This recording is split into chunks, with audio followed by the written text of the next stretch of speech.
بسم اللہ الرحمن الرحیم۔ السلام علیکم رحمۃ اللہ وبرکاتہ۔ احمد راجہ ٹی وی میں سب کو خوش آمدید۔ شروع کرتے ہیں آج کا لیسن۔ شلوار پجامہ وغیرہ ٹخنوں سے اوپر رکھیں۔ حضرت ابو سعید خدری رضی اللہ تعالیٰ عنہ سے روایت ہے کہ رسول اللہ صلی اللہ علیہ وسلم نے ارشاد فرمایا، مسلمان کی چادر یعنی شلوار پجامہ جبہ پتلون نصف پنڈلی تک ہوتی ہے۔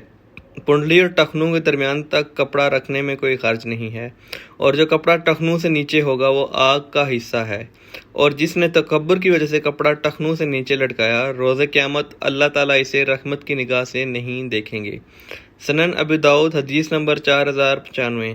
رپیٹ کرتا ہوں، حضور پاک صلی اللہ علیہ وسلم نے ارشاد فرمایا، مسلمان کی چادر شلوار پجامہ جبہ پتلون نصف پنڈلی تک ہوتی ہے، اور پنڈلی اور ٹخنوں کے درمیان تک کپڑا رکھنے میں کوئی حرج نہیں ہے، اور جو کپڑا ٹخنوں سے نیچے ہوگا وہ آگ کا حصہ ہے، اور جس نے تکبر کی وجہ سے کپڑا ٹخنوں سے نیچے لٹکایا، روز قیامت اللہ تعالیٰ اسے رحمت کی نگاہ سے نہیں دیکھیں گے۔